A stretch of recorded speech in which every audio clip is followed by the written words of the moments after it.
گروہ ہے جس کا کام ہے کہ پاکستانیوں کو باہر نوکریاں دلوانا، وہ سو رہا ہے. اگر وہ کام کرتا تو شاید یہ 25 سے 30 35 ہو رہے ہوتے، لیکن سیڈلی یہ ہو نہیں رہا.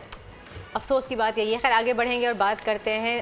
ترکی اور شام میں جو زلزلہ آیا ہے اس سے ہزاروں اموات ہوئی ہیں، لیکن سانحے کے بعد دوسرا سانحہ یہ ہے کہ مقامی حکومتیں بے بس ہیں. عام لوگوں کو سمجھ نہیں آ رہا ہے کہ کیسے لوگوں کی مدد کی جائے. گھر رہ جانے کے بعد اپنے زخموں کو روئیں یا بچھڑے ہوئے لوگوں کو روئیں، اپنے جو لواحقین ہیں ان کو روئیں. بہت ہی ایک افسوس کا مقام ہے، دل دہلا دینے والے مناظر ہیں. ویسے پاکستان کا جی ڈی پی بھی $400 بلین کے قریب ہے، لیکن ہمارا tax to G D P ratio بہت زیادہ ہے، اور اس کے علاوہ ہمارا debt to G D P ratio بہت زیادہ ہے. تقریباً اس جی ڈی پی کا جو ہے 50% ڈومیسٹک ڈیٹ ہے اور 28% آپ کا ایکسٹرنل ڈیٹ ہے. اللہ ہم پہ رحم فرمائے. صغیر رامے ہمارے نمائندے موجود ہیں ٹرکی سے ہمارے ساتھ، ترکیہ سے.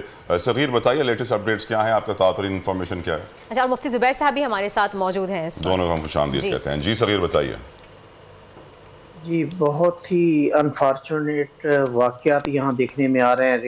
رکت امیز مناظر ہیں، اور جو تیسرا چوتھا دن سٹارٹ ہو گیا ہوا ہے ریسکیو آپریشن کا، لیکن ابھی بھی بہت زیادہ ہزاروں کی تعداد میں لوگ ملبے تلے دبے ہوئے ہیں. اور ریسکیو کی 1 لاکھ افراد جو ورکرز ہیں، جو ٹرینڈ ورکر ہیں، وہ اس وقت متاثرہ علاقوں میں اپنی ریسکیو آپریشن کے لیے اپنی کوششیں کر رہے ہیں کہ افراد کو ملبے تلے سے زندہ بچایا جا سکے.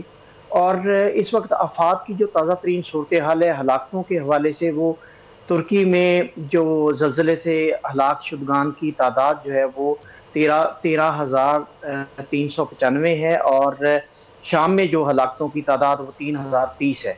اور جو زخمی افراد کی تعداد ترکی میں جو ریکارڈ پر ابھی تک آئی ہے وہ ہے 62,700، اور تقریباً 17,000 زخمی افراد شام میں ہیں. اور یہ ایک بہت بڑا المیہ ہے اس خطے میں جو وقوع پذیر ہوا ہے، اور جو تخمینہ لگایا جا رہا ہے ابتدائی طور پر $5 بلین کا یہ جو میٹیریل کا لاس ہے، یعنی جو عمارتیں گری ہیں یا جو وہاں نقصان ہوا ہے، یہ ابتدائی تخمینہ ہے. اور ریسکیو آپریشن مکمل ہونے کے بعد مکمل ریہیبلیٹیشن اور بہت بڑا نقصان ہوا ہے. بہت بہت شکریہ. صغیر رامے ہمارے ساتھ موجود تھے. مفتی صاحب آپ کی جانب بڑھوں گی، ابھی بتائیے گا کہ اتنا زیادہ نقصان ہوا ہے، جانی نقصان ہوا ہے، مالی نقصان ہوا ہے، ایسے میں امت مسلمہ کی کیا ذمہ داری بنتا ہے؟ طرح سے آگے بڑھ کے ہمیں مدد کرنی چاہیے. بسم اللہ الرحمن الرحیم، نحمدہ و نصلی علی رسولہ الکریم، اما بعد. ترکی اور شام کے زلزلے نے دل دہلا دیے ہیں، ہولناک تباہی ہے، اور ایسے دلدوز مناظر ہیں جن کو بیان نہیں کیا جا سکتا. وہ مناظر میڈیا کے ذریعے بھی قابل دید نہیں ہیں. صورتحال یہ ہے کہ انٹرنیشنل میڈیا اور وہاں کا مقامی سوشل میڈیا ملبے تلے دبے ہوئے معصوم بچوں، عورتوں، بوڑھوں، جوانوں، عام انسانوں کی جو چیخیں سنا رہا ہے، اس کے لیے جگرا چاہیے سننے کے لیے. بہت ہی تباہ کن صورتحال ہے. ایسی تباہ کن صورتحال میں عرب و عجم کے تمام مسلم ممالک کی کلیدی اور بنیادی ذمہ داری بنتی ہے کہ ترکی کی مدد کریں، وہاں کے تمام متاثرہ علاقوں کے اندر اپنے فوری طور پر ڈیلیگیشن بھیجیں جو وہاں کے لوگوں کے لیے بوجھ نہ بنے بلکہ وہاں کے لوگوں کی زبردست مدد کریں. شام کا حلب میرا خود دیکھا ہوا شہر ہے، اس وقت ملیا میٹ ہو چکا ہے. یہ ترکی کی فلک بوس عمارتیں زمین بوس ہو چکی ہیں. عرب کنٹریز کو خاص طور پر چاہیے، جو نیبر کنٹریز بھی وہاں پر لگتی ہیں، ان تمام کنٹریز کو، اور وہ ڈیولپڈ کنٹریز ہیں، جیسا کہ آپ نے بھی تھوڑی دیر پہلے اپنے انٹرو کے اندر بھی یہ بات کہی، فضائی پل قائم کر دینے چاہیے.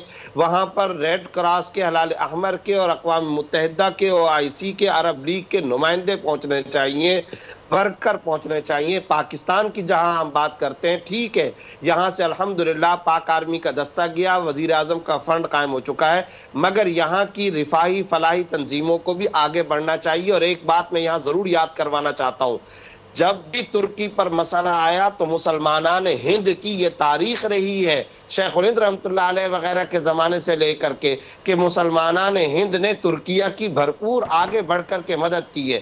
وفاق المدارس کو پاکستان کی تمام مساجد اور مدارس میں دعاؤں کی اجتماعی اپیل کرنی چاہیے. میں اور آپ، ہم تمام مسجدوں میں دعائیں بھی کر سکتے ہیں. اگر وہاں پر عوامی سطح پر امداد کی ضرورت ہے، اور یقیناً ہے، وہ امداد بھی ہمیں لازمی کرنی چاہیے اور عرب کنٹریز کو کرنی چاہیے. چاہیے, ملیشیا, انڈونیشیا, افریقی مسلم ممالک کو آگے بڑھنا چاہیے. یہ وقت ہے ڈھارس بندھانے کا. ترک صدر نے باقاعدہ اپیل کر دی ہے.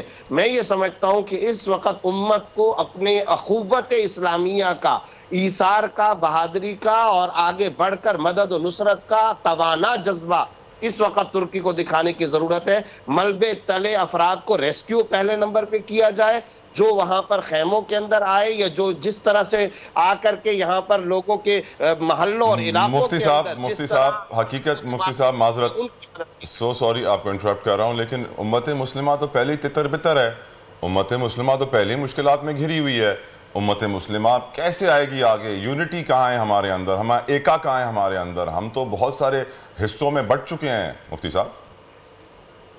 یقیناً یہ ہمارا بہت بڑا المیہ ہے, اس میں کوئی شبہ نہیں کہ ہم اس وقت تفرقے بازی کا بھی شکار ہیں. اس وقت ہم بہت سارے انتشار کا اور آپسی اختلافات کا بھی شکار ہیں. لیکن یہ بھی آپ کو ماننا ہوگا کہ اللہ کا فضل اور اللہ کا کرم ہے کہ یہ امت مسلمہ چاہے کتنے ہی گرے پڑے حالات کے اندر کیوں نہ ہو, اس طرح کے ایکسیڈنٹ اور اس طرح کے حالات میں آگے بڑھ کر تعاون پیش کرنا گرے پڑی حالت ہونے کے باوجود بھی ہمارا ریکارڈ رہا ہے. اس کو آپ دیکھ لیں حالیہ پاکستانی سیلاب کے اندر, اللہ کا فضل ہے, آپ یہ کریڈٹ دیں. اور میں آپ سے ضرور یہ بات کہوں گا, مذہبی طبقے نے حالیہ سیلاب کے اندر آگے بڑھ کر کے تمام پاکستانی مسلمان بھائیوں کی مدد کی ہے. اسی طرح باہر کے کنٹریز نے بھی مدد کی ہے. یہ الگ بات ہے کہ ہمارے ملکی حالات اور ہمارے سیاستدان اور ہماری حکومتوں کی کرپشن ہے, وہ اپنی جگہ پر, لیکن عام مسلمان دل کے اندر درد رکھتا ہے, اپنے سینے کے اندر دل رکھتا ہے اور درد دل اور کوڑھن کے ساتھ مدد کرنا چاہتا ہے. آپ بات کر رہے ہیں, آج آپ نے یہ پروگرام کیا, آخر آپ کے دل کے اندر بھی کوڑھن ہے,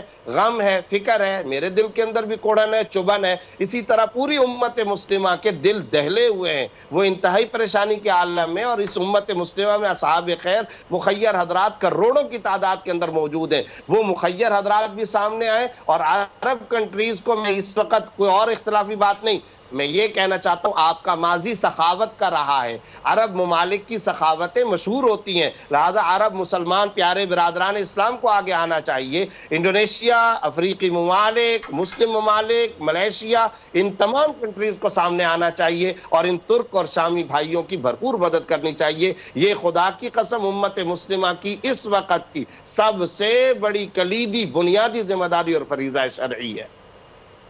صحیح, بالکل درست فرمایا آپ نے. بہت بہت شکریہ آپ کا. مفتی زبیر صاحب ہمارے ساتھ موجود تھے, انہوں نے واضح کر دیا کہ اس وقت کس طرح سے ہمیں اپنے ترکی کی مدد کرنی چاہیے اور ہمیشہ ہم بڑھ چڑھ کر مسلم امہ کا یہ ہسٹری رہی ہے کہ ہمیشہ ہم بڑھ چڑھ کے آگے لوگوں کی مدد کرتے ہیں. آگے بڑھیں گے اور بول اڑائے گا سب کا ہوش, بھول جائیں گے سب اپنا جوش. بہت جلد آ رہا ہے PSL اسپیشل ٹرانسمیشن صرف بول نیوز پر. سبسکرائب کریں اور بیل دبائیں تاکہ کوئی خبر رہ نہ جائے.